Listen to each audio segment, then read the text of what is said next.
everybody. Hi, guys. Well, from beautiful Salt Lake City, Utah. It's Thank God I'm Atheist. The podcast. I'm Frank Feldman. And I'm Dan Beecher. And coming up today, Dan Beecher. Shots fired. What? I'm saying shots fired. Oh, yeah, from William Barr. Bill Barr. Billy Barr, Attorney General of the Week. Yeah. Who knows? He's, he opened his big fat mouth about, oh, shoot, he actually is overweight. That's probably not nice to say. He opened up his big mouth. His mouth is fat. I think we can say his mouth is fat. Oh, shoot. Yeah, anyway, he said some things about atheists. Yeah, he was talking about us. And guess what? I don't not nice. I don't think he was helpful. Didn't I don't think say nice things. No, he said turns out hurtful things. Donald Trump's Attorney General is a douchebag. Oh my God. Who We'll get to that. We'll get to that. Who knew? Yeah. All right. Dan. Really shocking though. Really shocking. We're all just shook over here. Oh boy. All right. Where am I going to start? I don't Dan? know. Pick a damn I'm picking topic. one. All right. A teacher down in Arizona, Dan. Okay. Should we play a round of fired or not fired? Anyway, you probably already guessed it. She was fired. Oh, okay. For discriminating against a transgender student. Okay. And essentially also being like atheist. Like she was very religious in the classroom. She bought a big book of Bibles to give away to the students. Oh, lovely. She didn't like actively give them away, but they were like there in the corner. Like a box of Bibles? Take one if you want them. You said a book of Bibles. Oh, I'm sorry. Yeah, a box of Bibles. Yeah, sorry. Goodness. Take one if you want one, you know. Listen, if you're so Christian and hit it so hard that you get fired in Arizona, you are working. Yeah. You're putting in the effort, is what I'm saying. Yeah. According to the district report, Crom, that's her last name, wouldn't allow an art project by a transgender student that was about this person's personal journey through, their personal journey of being trans, right? Because the subject was inappropriate for a classroom environment. Oh, well, no, it's not. It's like, wait, what kind of project is this? It was an art project. So she's an art teacher? Yeah. She's an art teacher. What the fuck? I know. Like, of all the things, worst art teacher. Literally ever. the worst art teacher of all time. Yeah. In part because art about your own personal journey is what art teachers are supposed to teach. Yeah. That's all you got. Encouraging that. Yeah. She said things in class like that she just thought that homosexuals are confused. Well, some of them are. I've met some confused homosexuals. Some are confusing. Yeah. I've been confused before.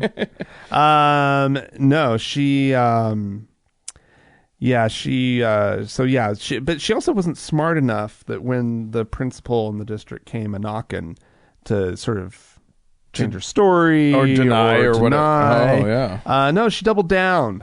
Oh, good. She acknowledged that she rejected the topic from this transgender student because it conflicted with her religious beliefs.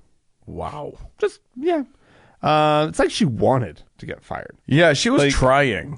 She actually, it might be interesting to see if she tries to file some kind of whatever. Some kind of religious discrimination lawsuit. Like she was set up there. Yeah. By the family foundation or something. Yeah, she told the principal in an email that she does not condone the LGBTQ lifestyle and won't assist in creating artwork that glorifies it.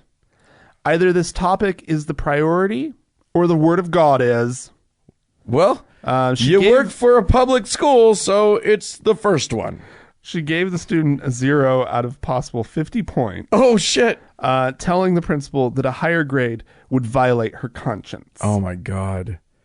Oh, can you imagine how much fun it would have been to fuck with this woman? She as a either student. was a plant who's just trying to get fired. Yeah, Or that's- she's the dumbest person on the face of the planet. Yeah.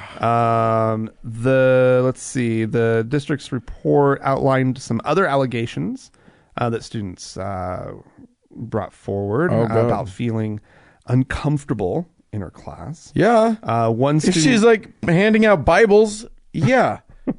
A Jew, a Muslim, anyone who Yeah. isn't Christian is going to feel uncomfortable. apparently Crom questioned some students in their pro-choice beliefs regarding abortion, of course. Yeah. And gave a student a Bible and encouraged the student to rethink their morals. The same student said that shortly after telling Crom that they were agnostic or atheist, the teacher lowered their grade on an assignment without explanation. Wow. The report says that the student reasonably believes the change in her grading was the result of discrimination by the teacher. Wow. There were some other gems in here. Going back to the transgender student, and this actually may be another transgender student who felt disrespected when Crom refused to call them by their preferred names. Sure. Not knowing a student's preferred pronoun, or not acknowledging a student's preferred pronoun, Right. can impact their emotional well-being, according to a Arizona State University professor who was kind of brought in And on this whole thing. and He's a according to board everybody member- who's studied this ever. right, according is a board member of the Phoenix chapter of GLSEN. Yeah. Oh. Okay. Anyway, if someone is not calling you by your name, it means that they don't see you, that they don't acknowledge you, Yeah. they don't accept you, and you don't belong. Yeah. So that's what this teacher in a public school was doing. She was rightfully fired. And just look at this lovely picture of her from She wherever that was grabbed from. probably Facebook or something. I just love the only picture they could find of her was she has sunglasses on Yeah. and a ponytail. That's probably for the best because I would want to harass her if I saw her. All right. I'm going to move us to Washington, D.C., where there's more trouble at the Museum of the Bible. This is my favorite DC museum. This is the Hobby Lobby billionaire Steve Green's pet project. tax haven, into which he has pumped a lot. Listeners of old will recall that that Mr. Green went on a crazy buying spree. Oh yeah. A few years back. Back sort of between the years of like 2013 and 2016 or something like that. In that time frame, Yeah. just bought up like 40,000. Oh no, the buy it was like it began in about 2009. Ended up buying 40,000 artifacts from around the world that were to do with the Bible, that had something to do with the Bible. God. Yeah. And basically was a magnet for fraud. For fraud and for forgeries and charlatans the world over. Yeah. Yeah. Well, the latest thing is that they've now had to acknowledge that as many as 17 ancient Bible fragments, which were bought by Mr. Green, were actually stolen. Oh no. By apparently a world-renowned Oxford University professor who had been studying them and just took them and then sell them. To sell them. Oh my God. Which, I mean, come on, Oxford's got to pay better than you didn't need that boat that much. Oxford I don't know. professor I bet it's a nice boat. Dirk Obink. I know. I mean, the cost of living these days. In Oxford? Psh, pittance. He wanted a house. He wanted a place in London, is what he wanted. Yeah. So these were the possession of the Egypt Exploration Society, which Professor Dirk Obnik was apparently studying, and then he took them and sold them. Wow. This is, as we hinted at before, this has happened before with the buying spree of the Bible Museum. In 2017, Hobby Lobby agreed to return nearly 4,000 artifacts to Iraq when it was discovered that they had all just been plundered illegally. Is there going to be anything left when this is all said and done? Well, they had 40,000 things, so I think they're okay. But you'll recall that, what was it, like last year, they had to return a bunch of like Dead Sea Scroll things, or they had to take out a bunch of Dead Sea Scroll fragments, which turned out to be not real. Oh my God. So they really, they didn't check the provenance of pretty much anything with any degree. Like, far from like fine-tooth combing this, they weren't even like trying to style it with their fingers. They weren't even finger styling it. It's a comb joke. I don't know. I was going anyway. Yeah, they're in trouble. It's you just want to go through the Bible Museum and be like, do you know where that came from? Do you know where that came from? How'd you get that? Do you know the provenance of this? It's literally just going to be like the family Bible room. Yeah, exactly. And some dioramas. That's all they're going to have when it's all said and done. Yeah. Oh no. So it's all going back. It needs to. I love that, because also like when this stuff goes back, it's not like they get their money back, right? No, so, like, this is just money that they just pissed away. Yeah, but he's a billionaire. He created this museum as a tax haven for all of this stuff. Like literally, that's why he created it. And I think the museum is who ends up like taking the loss, not him, somehow or something. I don't know. Who the fuck cares? I hope it hurts him. No, I know. Don't go to Hobby Lobby. It's more just about there's a little, for me, the schadenfreude of pissing it away. Oh yeah, right. You want him to have. You want it. Like exactly.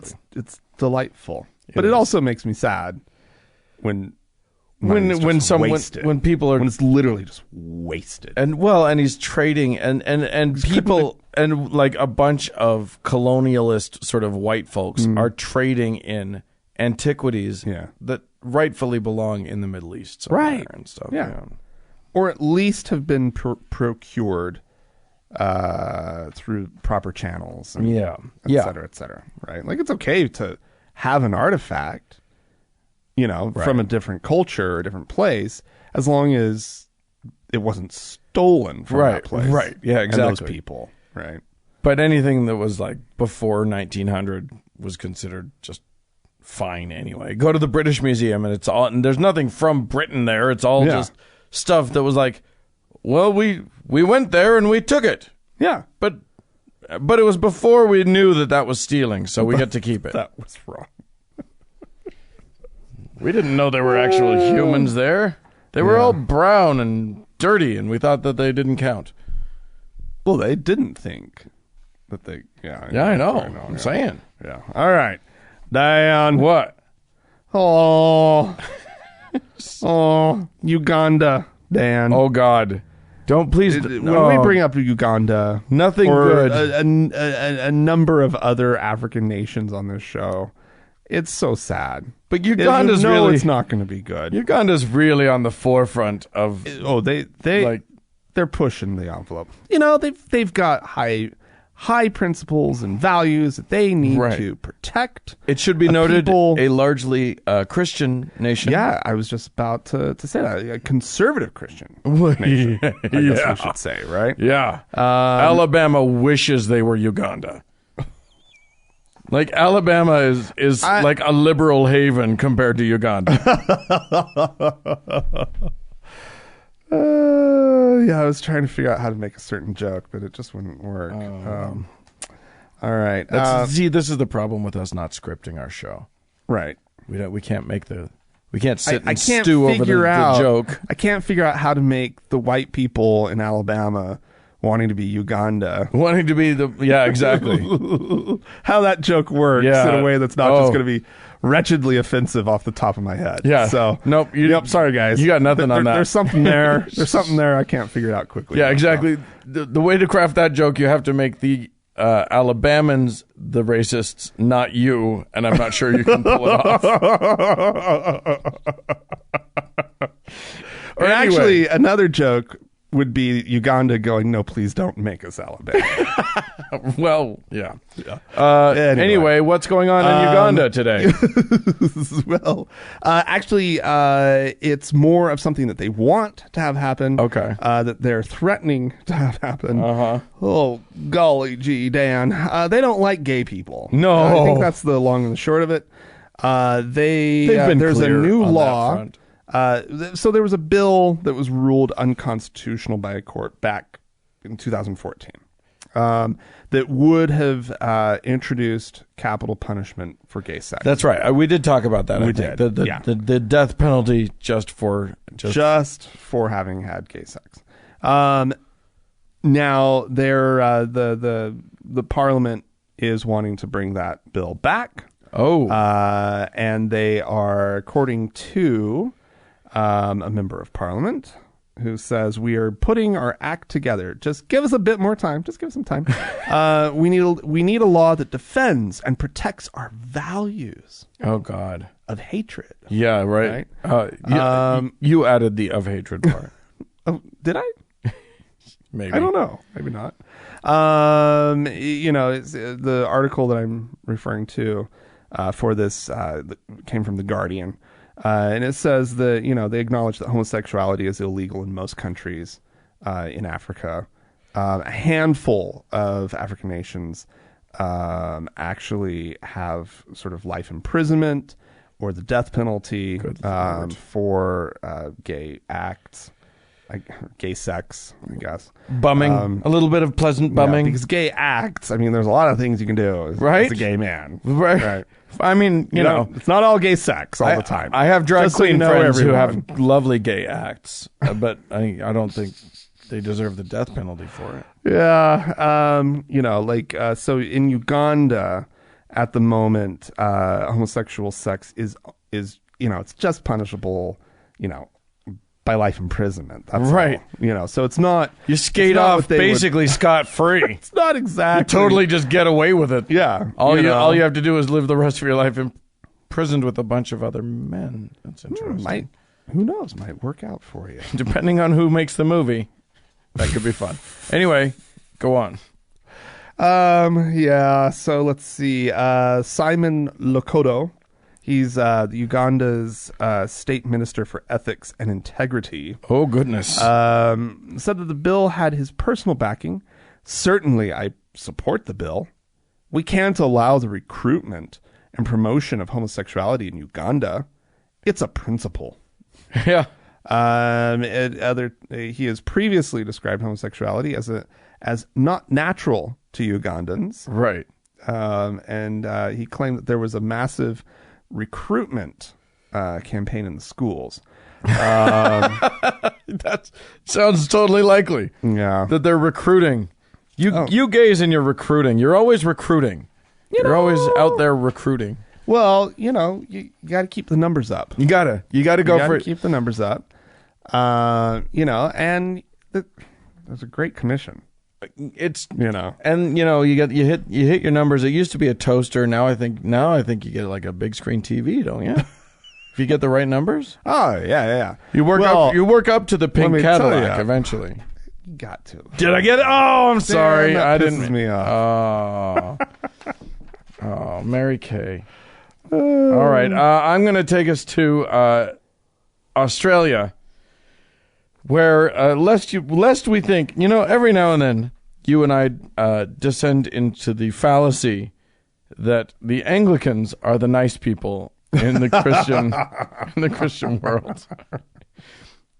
But No. which they can be. When the rest of Christianity is the rest of Christianity. Right. the Anglicans seem not so bad when you compare Anglicans to the rest of good people. Sure. Let's take as our study point Australia, where in some parts of the country, for instance, in the diocese of Wangaratta, I didn't know that place existed, but there you are. They voted as of last month to allow priests to perform same-sex ceremonies. So that's very progressive. That's very forward-thinking. Wow, Wangaratta. So, but not everyone is on board with that, including Archbishop of Sydney, Glenn Davies. Archbishop of Sydney. So yeah, a big cheese. Yeah. In Australian Anglicanism. Yeah. Who said, "My own view is that people who wish to change the doctrine of our church, that they should start a new church or join a church that's more aligned to their views.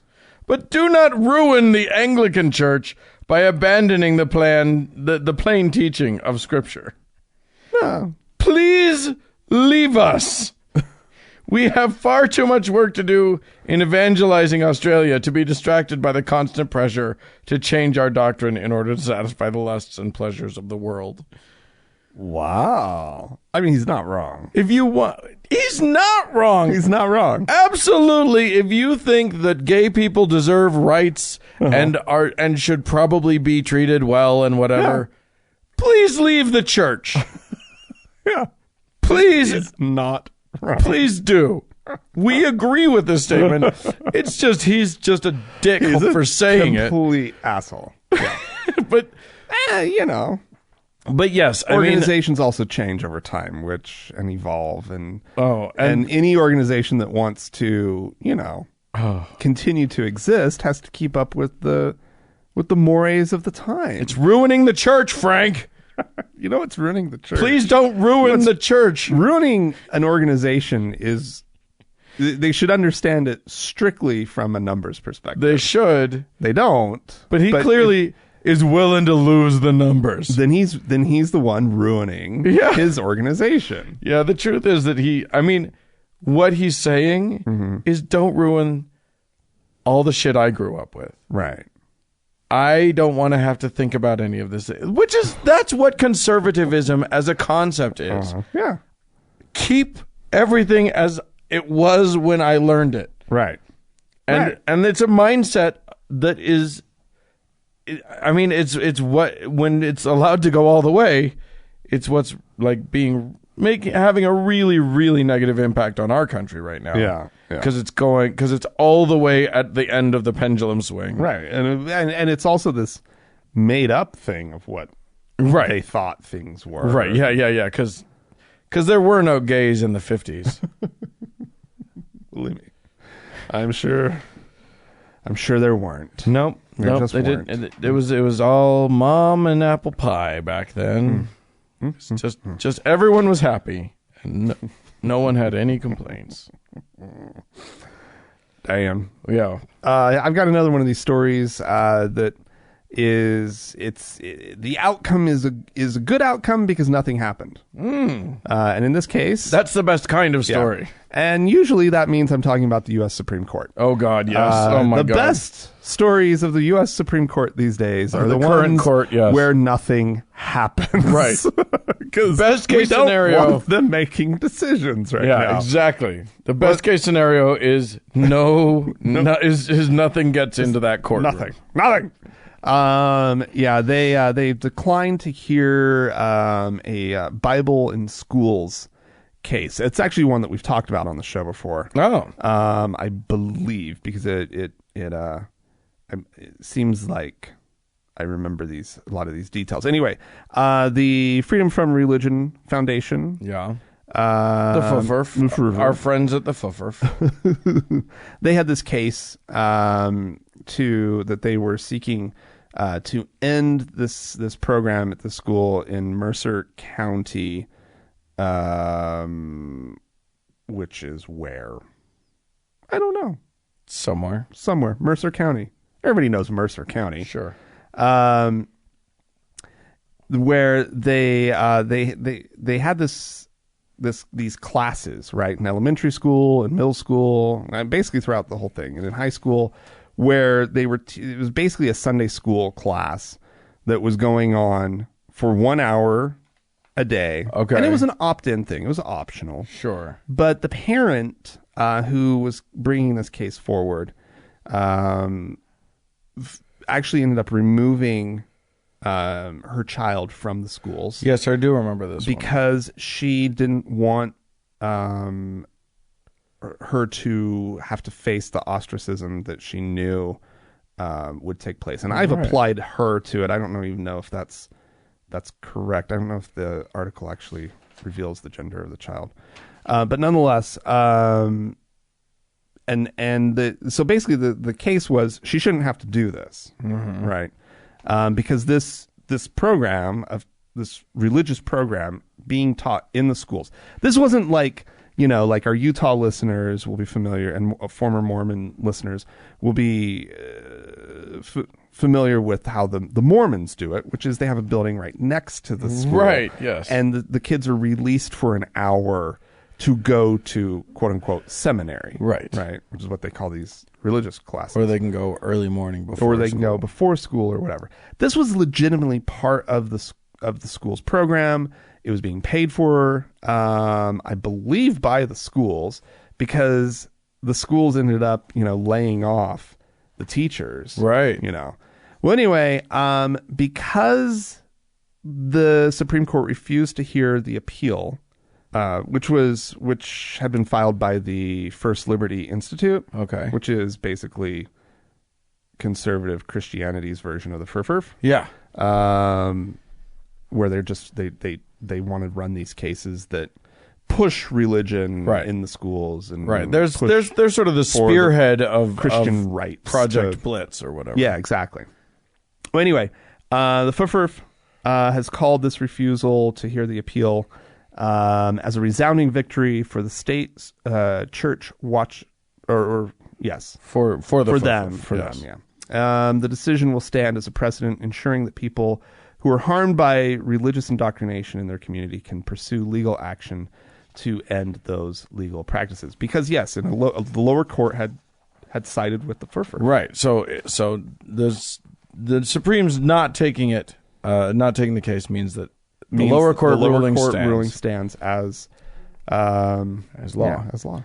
By the way, Mercer County could be New Jersey, Pennsylvania, Ohio, Illinois. I'm going to say it was New Jersey. Okay. There's a lot of Mercer counties, apparently. Ohio? Kentucky. I bet it was Kentucky. Yeah, probably. I'm looking at you, Kentucky. All right. Anyway, I'll end with Michele Bachmann, who has... Oh, God. This is a former United States Congresswoman, Michele Bachmann. And lunatic. From the great state of Minnesota. What were you thinking, Minnesota? I don't think they knew. They didn't know. They didn't know, Dan. She is a nutball of the first order. And she's had it, Frank. She has had it with all this talk about climate change. Now wait, hear her out, because she can prove that it's not true. Because what does everybody talk about with climate change? Global warming. And what does that lead to? Hotter winters. Winter. Nope. What does that lead to? Global warming. The melting of the ice. It's flooding. And the Lord already told us he's never going to flood the whole earth again. So, after Noah, the Lord, that's what all those rainbows are, Frank. I know. He promised he wasn't ever going to flood the whole earth again. So, that's not what we're saying is going to happen. She said, nobody's saying the whole earth is going to be flooded. No one. She said, coastal cities are going to lose some of their waterfront. Here's what she said. Quote, the third world is going to really suck. Quote, God put a rainbow in the sky as a sign of his covenant, and he said very clearly to the entire world, never again will there be judgment. Never again will the world be flooded. You can take it to the bank. That's God's word. Oh, Michele. She said, adding, Well, and what is it? And what is it these frauds tell us with climate change? That the world's going to be flooded. Isn't it interesting that they're saying it's going to be another catastrophe? It is flooding. We're going to be flooded. You don't want to live in one of those coastal cities. God says we will never be flooded. It's like she hasn't. It's like flooding doesn't occur anymore in her mind now. Like there is no more flooding. Planet. Yeah. Not and not. Oh my God. So anyway, I don't know. It's pretty impressive. It is, however, the thinking, I believe, of a significant number of climate change deniers in these United States. Just, God ain't gonna flood us. He already said not. So, well, do you want to do? Okay, so let's just take that one off the table then. Right? Okay. Do you want to deal with all the other problems? No, she doesn't. The flooding that God didn't make promises to you about? The flooding's not going to happen. We see that's happening. So there's no global warming, Frank. She proved it. Get over it. You lost. You lose.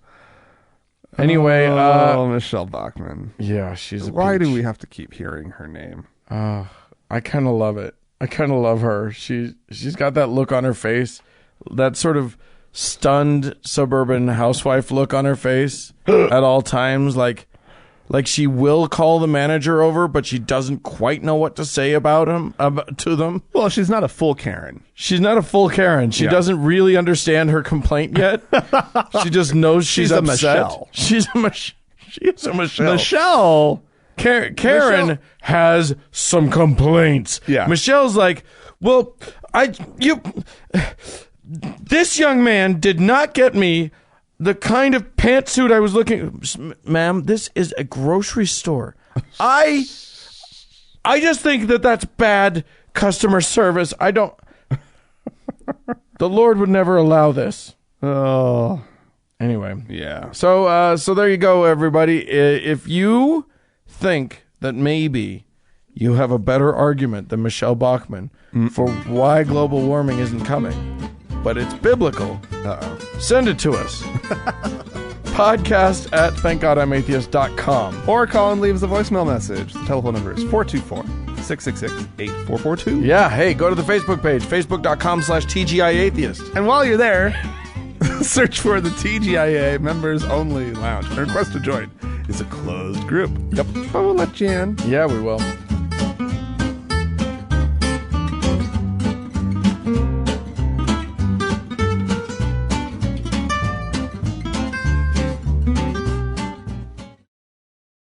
Hey, Dan. Patty break! It's a patty break! Oh, I'm so excited. And I don't know. I think in this clip, he's betraying his Christianity. Okay. What is he doing? What do you say? Here's the thing. I mean, he's being a Christian. Every Christian picks and chooses what they like in the Bible, what they don't like in the Bible. And the Bible is so contradictory all throughout that you can find your justification for whatever position you want to take. Yeah. And you just pick and choose. And so he's got it. He's got it all figured out. He is picking and choosing. He may not like Jesus. I'm just going to say he's not Jesus that kind of Christian. Jesus isn't his favorite character in the Bible. That's all I'm saying. All right, let's hear it. This is Donna, who says it seems the death penalty is a topic at state and national levels. Why is it that the Christian stance seems to be to support the death penalty? Is there a scriptural basis? Are you kidding? Read the Bible. Read the Old Testament. I tell you, if a son is ungovernable and will not listen to his parents, the parents can bring the son before the authorities, and the son will be executed. That's not punished, but where do you go with the New Testament when they brought the woman who was caught in adultery with Jesus? That, by the way, is non-scriptural. I want to tell you that really wasn't in the authentic text, but it sounds good. But Jesus said, I don't condemn you, neither should anybody else condemn you. But I think the whole idea of forgiveness is absolutely there. But in terms, the Apostle Paul said, he that wields the sword wields it not in vain, for he's a minister of God to execute judgment on the unbeliever. on the those who are disobedient. So he's a minister of God wielding judgment, and I do think the death penalty. You got Charles Manson. Why should the state have to pay hundreds and hundreds and hundreds of millions of dollars to incarcerate a stone cold killer? I mean, the death penalty is certainly biblical, absolutely biblical. All right. Wow. Patrick. He has spoken, and they're just moving on. I just loved it. He's like, read the Old Testament. And she's like, well, what about the New Testament when Jesus said? And he's like, that didn't even happen. That wasn't real. That was fake. Sounds nice. It sounds good, but nah. I prefer the part of the Bible where if a son is bad, you can murder him. Yeah. What the fuck? I love that the example that he pulls up is something that we wouldn't, like, that he wouldn't condone. Wait, right? And so why did you bring that up as your example? Is it like to be like, well, Jesus Christ, if the thing says this, you can have death penalty, then, just somebody goes out and kills you. I love that, if your kid is disobedient, you're supposed to be able to kill him. I don't think we're allowed to anymore, and that's a shame, frankly, because you know what, some boys, they need killing. They just need killing. There ain't nothing to it. That's how you fix it. That's Jesus. You got a problem with your kid? Military school, schmilitary She's like, but what about he who is without sin cast the first? Shut the fuck up! I will kill you in your sleep, I'll woman. cast the first stone. That is not... John 8 is a fake Bible chapter. You can just tear it out of your Bible. It's not real. Not in the original Bible. That's not in the original thing. That's fake. Didn't you read the original text, you stupid? God. Come on. The gospel according to John is just... John was a pussy. I only read the original. That's what I do. Wow. I love that guy. That guy's crazy. He's just crazy.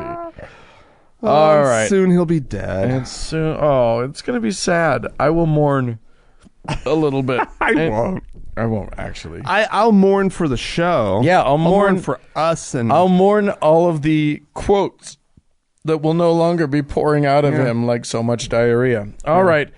Molly wrote into us because people do that. They write to us because we tell them to. Yes. So she wrote in, hey, Frank and Dan, wanted to get your opinion on something I've been struggling with for a while. Okay. Uh-oh, our opinion. Yeah. That's not a good idea. Anyway, we'll do it anyway. With all the news stories lately that just keep piling up about the abuses and callous nature of Catholic clergy and leadership, I'm having a hard time accepting that I'm realizing that we sound a little bit like the Pat Robertson show right now, where someone writes into us and then we questions and answers, and then we opine on it. Okay, great. What crazy response is Dan going to have this week? Yeah, exactly. Sorry, Molly. Anyway, I'm having a hard time accepting that devout Catholics living in developed countries, as in they have easy and consistent access to the internet and other sources of news and information, can truly be considered moral. Now, I'm not talking about I was baptized and such as a child, and my family's always been Catholic, so I'm Catholic, folks. Nor the ones who attend on Christmas and Easter only. I mean the attend at least once a month, always put money in the collection plate, confesses, defends the church members. The ones who stand with the Vatican through thick and thin. After a certain point, I feel like if you know everything that's going on and still attend, donate, and defend, then you're not a good moral person. What do you think? Am I being too harsh or seeing this in too much of a black and white sort of way? I confess I have similar thoughts about Trump supporters, but that's a whole other a whole topic for another day. Sincerely and worriedly, Molly. I think you're not wrong, Molly. Okay, I get it. We get it. Believe me, we get it. But I do have to say, what the era of Trump has pointed out to me, what what all of this points out is that humans are weak little critters. We love to talk about how great our brains are and how good we are at thinking and whatever. No. We are apes with cell phones. We are. Now I've seen that video with the ape with the cell phone. We're not the ape. He can't even swipe. He doesn't even know what's on that screen. He can't pinch to enlarge. I'll guarantee you an ape could learn to I saw it, Dan. Yeah. I saw it. Anyway, He can't text. He's not texting anybody, Dan. No, because he can't spell for shit. Anyway, here's the thing. People are more tribal than they are thoughtful. Uh-oh. And when they get into it, once they get into a tribe, they want to stay there. Right. And they're not going to be, I don't know. Frankly. But she's asking about the morality of people who are in. She uses the example of the Catholic Church. I get it. Right? I get it. But like how? What I'm saying is, how do you belong to an organization that continues to back pedophiles? You think about another thing. Think about all they do is they think about sweet one baby thing, Jesus, and ignore all the other things. And Mother Mary. Yeah, all they do is they go in and they go, well, yeah, that may be happening, but that was just that one priest or those thousands of priests. It wasn't God. It wasn't God. It wasn't the church. It wasn't. God didn't rape anyone. God wasn't a molester. Wait a second. But he did. Just a high percentage. Oh, well. Only by Mormon standards. No, that's right. The Catholics don't believe that. Anyway. Yeah, I mean, I think it doesn't make them bad people. I think it just points out that people are already bad at being people. We're just kind of shitty. We're not good at thinking. We don't want most people don't want to think. They just and I would say there's sometimes something nice about being let off the hook. Yeah. Right? Okay. And I think religion a lot of times lets you off the hook. Oh yeah. For making these kind of moral judgments and these kind of calls, right? Yeah. The church has told you that it's okay. Yeah. Right? That you know that you're okay. You have felt nice things when you've gone to church. Father, whatever his name. Yeah. You know. Yeah, Patrick. exactly. Father O'Flanagan was a horrible rapist person, but Father O'Clanahan has been great. Right. So you can't really blame the church. Right. That's less than 50%. Yeah. I know O'Clanahan, he's just a little handsy at times. Just every now and then, but that's just everybody. It's not bad. It's not. It's in good fun. You've never seen it with the kids. Never with the kids. Never with the kids. It's always the pretty women in the parish. He's a little bit of a dog with the pretty women in the parish, but you let it go. Yeah. It's he's cute. A priest for crying out loud. It's cute when he does it. I don't think we were at all helpful for Molly. Sorry about that. Sorry, Molly. That's what you get, you know. I know. Questions and not really answers. We're not Pat Robertson, because if we were Pat Robertson, we could give you a definitive answer. Yeah, that was crazy. That was insane. Okay, what else do we have? Theon wrote into us. So I have to tell you about my experience with those lanterns. We're back on the lanterns. The lanterns resonated. Well, the because lanterns are... No, I think what happened is everyone who's even come within a 500-foot radius of those lanterns has had their life put at peril, and they want to tell their story. Okay, all right. So I have to tell you about my experience with those lanterns. We went to Kanab, Utah for their festival. First of all, Kanab is fucking awesome. You love Kanab. I love Kanab. I've been there once. I didn't stay. Didn't seem awesome.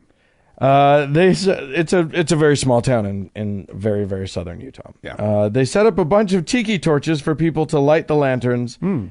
I didn't know they did it. They set it in an intersection downtown. Oh no. Fun fact: it takes some time for enough heat to be generated to achieve lift. I let my first lantern loose too soon, and it bounced along, hitting the heads of the crowd a bit before someone caught it. And it's on fire. Could going to set someone on fire. Several others had this problem, and the tree next to the launch site had at least a dozen burning lanterns in it by night's end. You do not do this in town. No, you got to get out of town. Apparently, to handle the cleanup, they actually place a bounty on the lanterns, and the local kids gather most of the lanterns released. Well, I mean, that's a clever way to retrieve them all, I guess. Yes, and Theon does say, P.S., I think that petty break about booing could have been my neighbor. I hope it was. I hope that was your neighbor. Sadly, there may not be one in every neighborhood, but they're out there. There's a Pat Robertson kook in every neighborhood. All right, Dan, we got some people to thank. Okay, hurrah. Because... may I interject really quickly? Yeah, sure. The reason we're thanking these people is because they are the best people in the world. Yeah. Our contributing listeners. Yes. Now, contributing listeners are better than non-contributing. That's not true. But contributing listeners are amazing because what they're doing is trying to help everybody, because as soon as we reach our goal, we will be an entirely listener-supported show. Which means no more ads. Which means we'll kill the ads entirely. Yeah. We've already killed half the ads. Yeah. We're working on killing 3/4 of the ads, and then we kill. And we're getting close. We're getting really close, Dan. So close, we have you guys. 4 new patrons this week. Okay. We have Doubting Thomas, who came in at the faithful level. Thank you, Doubting Thomas. And then we have 3 new venerable listeners. Oh, lovely. We have Brian, Jessica, and Senor Pesquisas. Ooh, Senor Pesquisas. Yeah. All these folks, like Dan said, are making it possible for us to become listener supported exclusively. And I think that's just a great place to be. And they all get an ad-free version of the show already. Immediately. Boom. Yeah. Straight out the chute. You have to sign up for a new feed. But as soon as you do, that's how you get the podcast every week. And you also, like these new venerable listeners, will be gaining access to the Frank and Dan Diaries, which comes out a few hours before the show. And kind of as a little amuse-bouche, and is, if you will, completely exclusive. Yeah. The rest of y'all don't even get to hear it. No, it's not available. It is weekly, and we discuss the hard-hitting issues. Always. Including, like this week, fake plays. Fake plays. Last week we talked about butter. You never know. You don't know what's going to happen. It is madness. And as always, we have our top donor to thank, our Lord and Savior, Hannah. Oh, Hannah, you're just a peach, and we love you. So, yes, please go to thankgodimatheist.com, click on the support tab, contribute whatever you choose to contribute, give until it hurts, and we appreciate you. Yeah. Thanks so much, guys.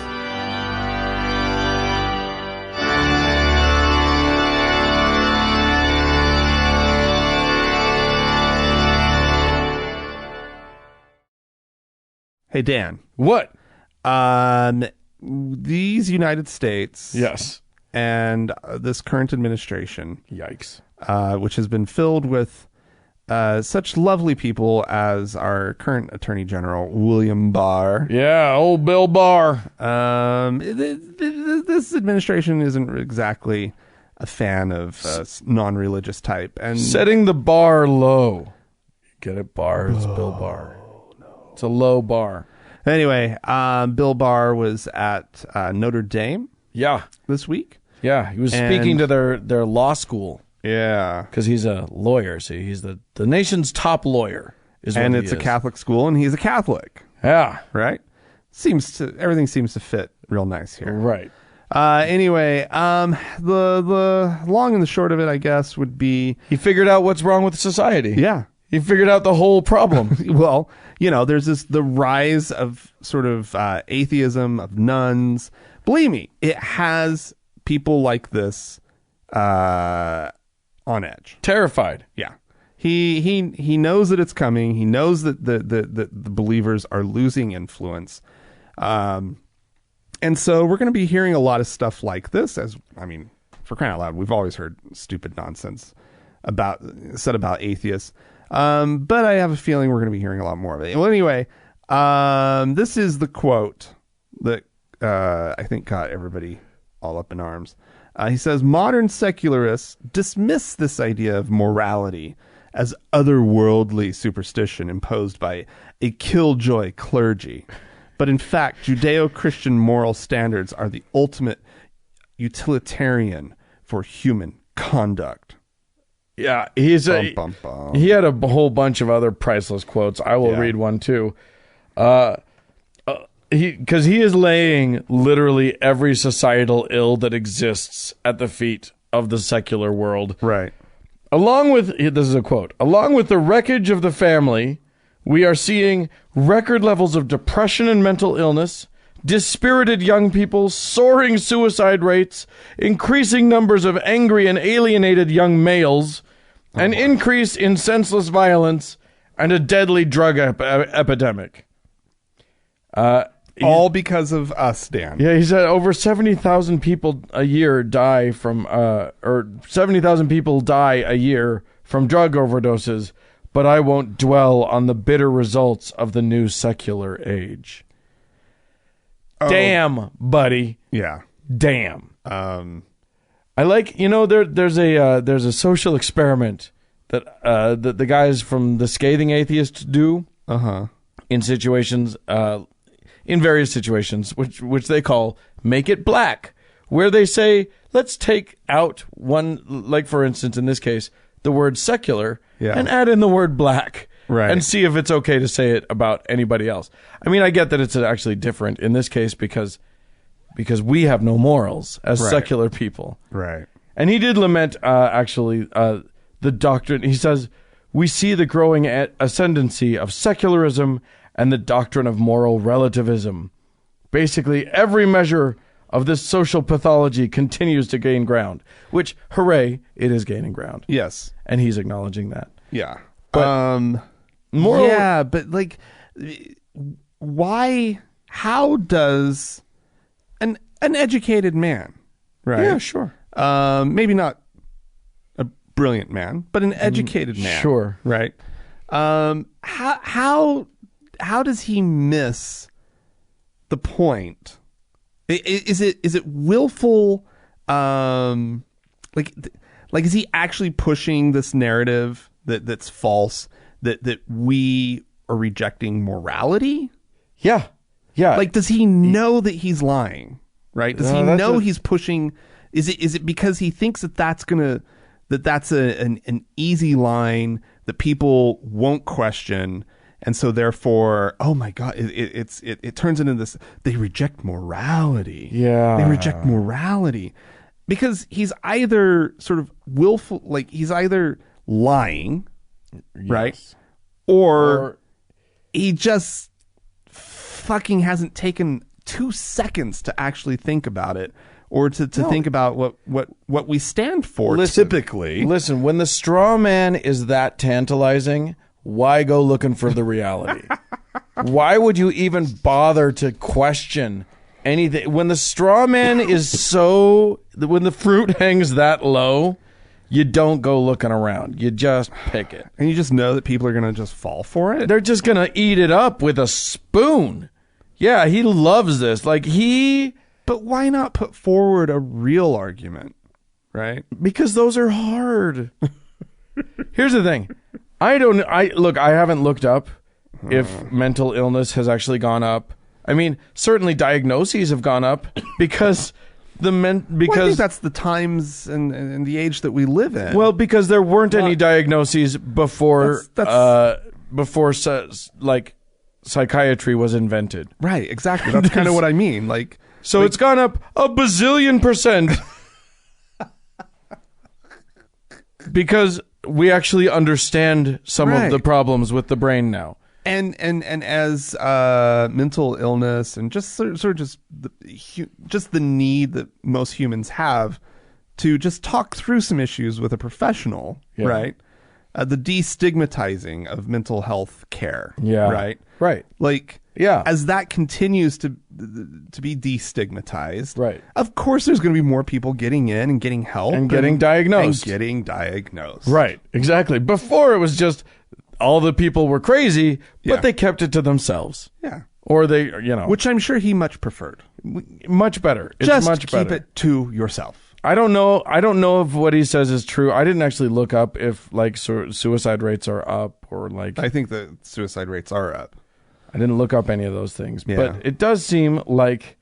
Also, he cites an increase in senseless violence, and I'm like, what?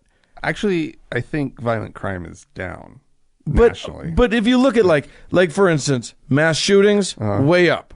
Who's doing the mass shootings? Exactly. Are they secular? Because guess what? A lot of them have crosses hanging around their neck. Yeah. You ding dong. Yeah. Yeah. Violence is up. And a lot of that we can lay easily at the feet of the violent language that comes out of the church constantly. All the churches, man. Well, the violent language that comes out of his own the administration he works for. Yeah.